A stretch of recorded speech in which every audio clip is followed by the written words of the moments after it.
education. Today we're going to revise the 3 chapters done till now, that is Statements of Truth, Peace of Mind, and People's President of India. The first chapter we're going to start with is Statements of Truth. In this chapter, we saw that a merchant bought a beautiful parrot and took it home. The parrot was really beautiful, it was quite attractive, and his family member, that is his wife and child, they were very excited to have that bird. It used to sing beautiful songs and entertain everyone. Okay, but the parrot itself was not happy, since it was held against his wish. It was held in captivity, and earlier the parrot had somehow escaped from his captivity. Now he thinks of a plan to trick his master so that he would release him. He thinks of telling him 3 statements of truth.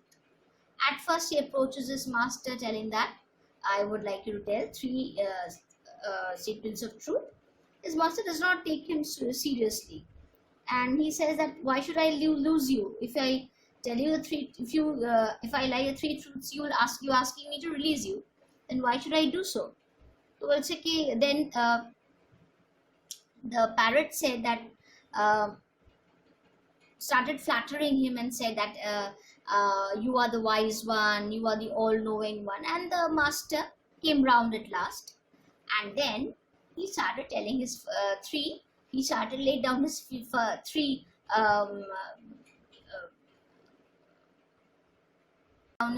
conditions. First condition was, if the master liked his first truth, he would have to take him to the terrace. If the master would like the second truth, he would have to put him on a coconut tree, and if he would like the third truth, he would the master would let him go. So now the first truth which was told by the parrot was, no matter what you lose in life, that thing is in the past. That loss, whatever, how great it may be, it does not affect your future if you do not stick to that. If you keep on thinking about the past, if you keep on living in the past, you stop moving on, and only then it will affect your future. If you stop thinking about it, if you move on, it does not have the capability to ruin your future. So no matter what our losses are in the past, it does not destroy our future. So we should always continue with our lives. Whatever problems we face, whatever failures we have, we should gather our wits after that. We should make up our minds and start walking again so that we can achieve something in the future. So we should not dwell in our losses. That's what was the first truth. The merchant liked it, took the parrot to the terrace. The second truth was, if you should not believe in hearsay, that is, we should not believe whatever people say, unless you see it, you shouldn't believe it. The master liked the second truth and put the parrot on the coconut tree. Later, when the parrot said that there are 2 big diamonds in my stomach, the master was very shocked. He started he was very miserable that he had let go of such a beautiful, precious parrot. And the parrot was very annoyed. He said, you are foolish to believe that I have 2 diamonds in my stomach. Did you see the diamonds? How do you know that they really exist? Then the master was quite ashamed. And then he asked that, what is the third truth? And then the parrot said that the third truth, according to my elders, they told me, they preached me, they taught me that we should not teach people who do not listen to them, and even after believing them, that even after listening or believing what you have said earlier, they do not put that into action. Whatever you have learned, you do not put that into action. That's how those people do not learn anything at all. So you should not try to teach anything at all. Then the master felt ashamed of himself. He realized that he had become very greedy, and he asked forgiveness from the parrot, and he let him go, and he understood that that parrot too needed freedom as much as he did. So this is a summary of the chapter. From the questions, you see the first question is, why was the merchant's wife and child excited to have the pet parrot? The merchant's wife and child were excited to have the beautiful and attractive pet parrot in their house, as the parrot spent its days singing the loveliest songs to the delight of all the people who heard it. Why was the parrot unhappy? The parrot was unhappy because it was held captive in a cage. C. Third one, why did the parrot wish to tell his master the 3 statements of truth? The parrot had a keen desire to escape, so he planned to trick his master. He wanted to tell him the 3 statements of truth in exchange for his freedom. What were the 3 conditions? The parrot asked the merchant to take him to the terrace if he liked his first truth. It wished to be set on a coconut tree if the master was pleased with the second truth, and he would finally be allowed to fly off if he would be pleased, if the master would be pleased with the third and last statement of truth. Now, what was the first statement of truth? The first statement of truth declares that no matter what one may lose in their past, it does not matter. We should not worry, as our future is not destroyed. We always have something to look forward to. So we should not be worried if we lose something precious, since we can always hope for attaining something more precious in the future. What is the second statement of truth? According to the second statement, one should not believe in anything one does not see. We should not believe in hearsay. We must believe only what we can see with our own eyes. Why was the merchant shocked and dismayed? 7th, the merchant was shocked and dismayed when he heard that the parrot had 2 diamonds in its stomach. Realizing that he had lost such a treasure, he cursed himself. 8. What did the parrot say when he saw his master's grief? The parrot condemned his master for his greed. It called the merchant foolish for believing such an incredible tale of its having 2 diamonds in its stomach. It was an incredible tale. The parrot chastised his master as he had not learnt anything even after getting the opportunity to know them. So that's why he was very, that was his reaction when he saw his master's grief. 9th, what was the third lesson? Explain the significance. The poem, the parrot in its third lesson said that it was instructed by its elders not to preach good teachings to people who, even after listening to them and believing them, do not put them into action. What is significance? It signifies the fact that people do not learn things. Even if they are taught, they don't put them into action. We do not always preach.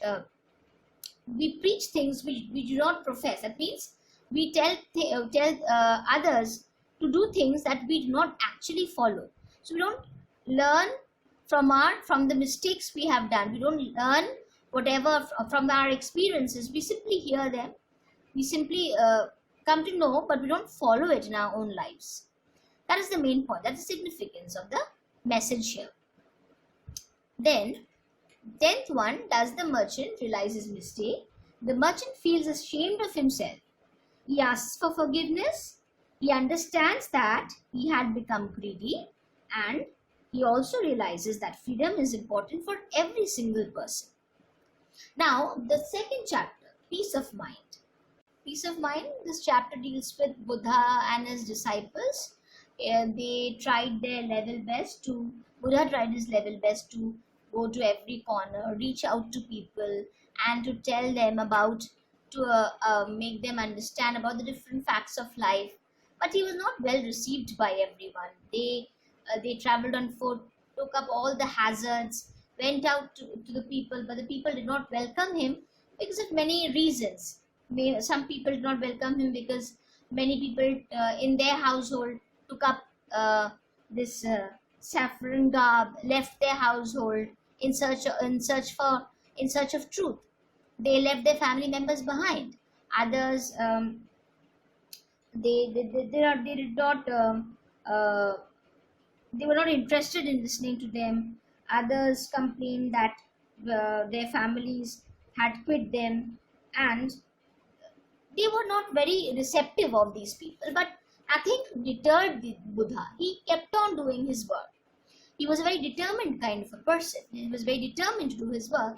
And one such incident happened, like when he was on such a journey, he saw one of his disciples lagging behind, and he realized that that particular disciple had certain thoughts which was disturbing him. So he tried to teach him a lesson. He asked him to bring him a pot of water. The disciple went to a lake, and there the water was very muddy. It was muddy because there was a lot of turbulence there, a lot of activity was going around, people washing clothes, some were bathing, a bullock cart was crossing the lake. So the water was murky, it was very dirty, and he could not bring water for Buddha.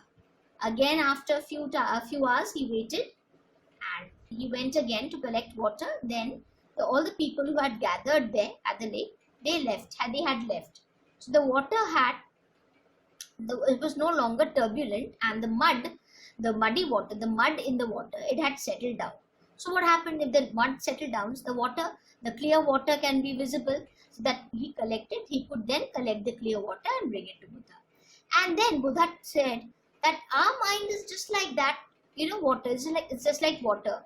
And whatever thoughts and worries we have, those are like that mud which clouds our mind, which does not help us to think straight because of those terrible thoughts which keep on keep on tormenting us. So how do we deal with that kind of problem?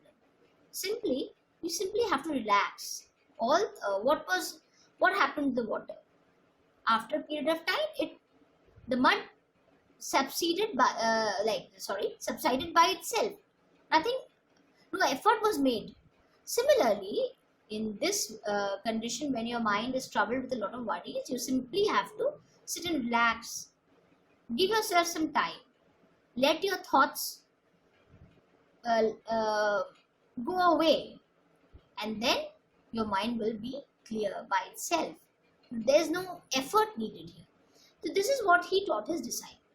Now, the questions here are, what hazards did the people have to face when he traveled on foot? Here, the first answer is, in olden days, traveling by foot was tedious or dangerous and uncomfortable, while dusty roads with potholes made the journey difficult during hot summers. Roads and muddy slush added to the floods and muddy slush added to the misery during monsoon. In addition, innocent travelers were often attracted by dacoits and thugs. Water was also difficult to come by, so people traveled only when it was absolutely necessary. 2. Why did the villagers not entertain Buddha and his disciples? So, not all villagers welcomed Buddha and his disciples. Well, some of them were not interested in listening to them. Others complained about men leaving their villages and families to become monks. So that's why they did not entertain Buddha. Now, how far did they go to express their annoyance? People annoyed with Buddha and his monks sometimes did not provide them with food, water, or accommodation to the traveling monks. Some went so far as to close down their wells when they arrived. So this is how far they could go. And was Buddha deterred by such show of dislike? No matter what the people did to show their annoyance, Buddha was never deterred from pursuing his mission, as he was determined to show his concern for humanity and spread his teachings to every nook and corner of the country. Why did Buddha assign that particular disciple an errand? Buddha noticed that one of his disciples was lagging behind. He seemed to be lost in thoughts. Buddha understood that something had troubled him, and in order to teach him a lesson, he gave him a particular task. 6. Why was the disciple unable to bring water for Buddha the first time? Buddha had asked the disciple to bring him some water, but he couldn't, as the water in the lake was muddy because of the turbulence. People were washing clothes in the lake, others were bathing, while a bullock cart moved across the lake, making the water muddy. So, How did he manage to get water? Get the clear water? Answer 7. The disciple went back to the lake and saw that the people had left the bullock cart, and the bullock cart had crossed over. The mud had settled down, making the water clear. He was then able to get the clear water for Buddha. What lesson did Buddha teach him that day? Buddha had given the disciple the task to bring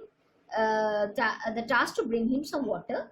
He knew that the disciple would not be able to get clear water the first time due to the turbulence. Just as the water became clear once the mud settled down, Sudaswat smiled. Our mind is often troubled by thoughts, and if we just give ourselves some time, it settles down by itself. The disciple realizes that once he had completed his task and Buddha enlightened him with this message, which he intended for this disciple to learn.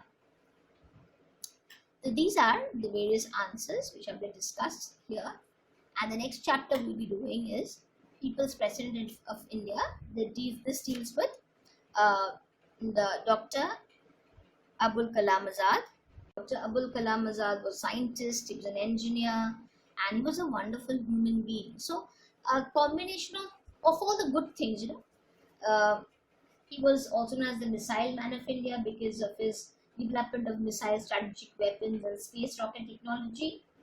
He was the 11th President of India. He went to all the people, discussed their problems, and therefore he came to be known as the People's President, as the name of the chapter is People's President of India. There's a popular story about Kalam and his scientist. He had a team of, he was a leader in the various projects that they had. He was a project leader, and there was a particular scientist working under him who wished to go home early so that he could take his children to the exhibition. This Dr. Kalam, he was a good leader. He never forced work on the people, and they loved him. They loved to work under him, and they did their work. They enjoyed doing their work. So this particular scientist realized that since he had to go home early, he should do his work. So he got engrossed in his work, and he did his work well. But being so engrossed, he forgot all about going home. Later, when he reached home, his wife was not angry, and he was a bit shocked not to see his wife quite happy and pleased. And then he asked, and his wife said that since he could not come, Dr. Kalam himself came and took their children to the exhibition. That's why the children were happy, and the children were happy, so the wife was happy. So this shows what a good man he was, and what a great leader too. So he was born in Rameshwaram, located in South India. His father was a boat owner, and he was a Muslim, but he was friends with a priest. So they did not have religious prejudices. He was such a good person. His father was a good man, and therefore he taught all the good things to his son. He was a great source of inspiration for his son. And he mentions, Dr. Kalam mentions his father time and again in his autobiographical novel, that is The Wings of Fire. If you get a chance, you can read it. So Dr. Kalam was a hardworking person. He was a workaholic. You get many instances. There were people who who had inspired him, his father, his teachers, Samsuddin, the person who had with whom he used to distribute newspaper, his cousin. Everyone had taught him something or the other. Jalaluddin, his brother-in-law, everyone had taught him something or the other. They all had inspired him. So he grew up to be a great man. He pursued aeronautical engineering, which he always wished to, since he was very much attracted by the flight of birds. And then he worked through his way, and in his course of work, he realized that when the SLV-3 failed in its first attempt, he realized how failures were as much important as success. And he says that we should learn not just to handle success, but know how to deal with failure as well. He believed that the future of the country a future can only be great if it is technologically advanced, and he worked towards it. The various projects he took up, he really worked for the country. He wanted the all-around development of our country. and he played a critical role in India's Pokhran nuclear test, that too. And he had literary talent as well. He wrote many poems, essays, and speeches, and autobiographies. So include Ignited Minds, Unleashing the Power Within India, The New Millennium, Wings of Fire. Besides, he had written poems on various subjects. And he was an inspiring orator. People love to hear him talk. And because he never talked rubbish. So he was a complete person, a very good person, a very talented and a very good, a remarkable human being. Now, about the question answers. Who was the 11th President of India? What was he popularly known as? Why? Dr. APJ Abdul Kalam was the 11th President of India. He was popularly known as the Missile Man of India for his work on development of missiles, strategic weapons, and space rocket technology. How did he become the people's president? Dr. Kalam cut across hills, deserts, and seas, visited every state in India, only to come in touch with millions of people. Wherever he went, people thronged to listen to him. Thus, he became the people's president. Third, why did the scientist working under Kalam wish to leave early? The scientist wished to leave early since he had promised his children that he would take them to an exhibition.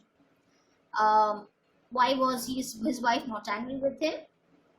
Why could he not fulfill his promise? He was unable to fulfill his promise since he had become engrossed in his work and thus forgot to return home early. Why? Why was his wife not angry? His wife had showed no signs of anger, as Dr. Kalam had himself taken the children out to the exhibition, as he had noticed the man when engrossed in his work. Next, where was Dr. Kalam born? Who was his father? Why did he encourage his son to study? Dr. Kalam grew up in Rameshwaram, an island town located in South India. His father was a modest boat owner, as he was so educated, as he had received no education. He encouraged Kalam, his son, to study. As a child, what did Dr. Kalam do after attending his maths classes? As a child, Dr. Kalam and his cousin Samsuddin would go around the town distributing the day's newspaper after attending his mathematics classes. 8. Name the people in his life who served as an inspiration for Dr. Kalam. Dr. Kalam drew inspiration from his teachers, his father, his brother-in-law, Jalauddin, and his cousin Samsuddin. Each of these people taught him various facts of life. Now, why was Dr. Kalam so passionate about studying aeronautics? How did he realize his dream? Even as a schoolboy, Dr. Kalam was enthralled by the flight of birds. Therefore, he wished to pursue aeronautics. His dream was realized when he joined Madras Institute of Technology at Chennai to pursue a course in aeronautics. Then, what was the most important lesson he had learned in the space and missile program? Dr. Kalam learned the most important lesson when Dr. Kalam learned the most important lesson when his SLV-3 project was devastated at the first attempt, and which was later accomplished after a lot of hard work. He realized that it is important not just to handle success, but also we must also know how to deal with our failures. What, according to Dr. Kalam, was important for the progress of a nation? Dr. Kalam always believed that technology plays an important role in the progress of a particular nation. So that's all. Now there are no more.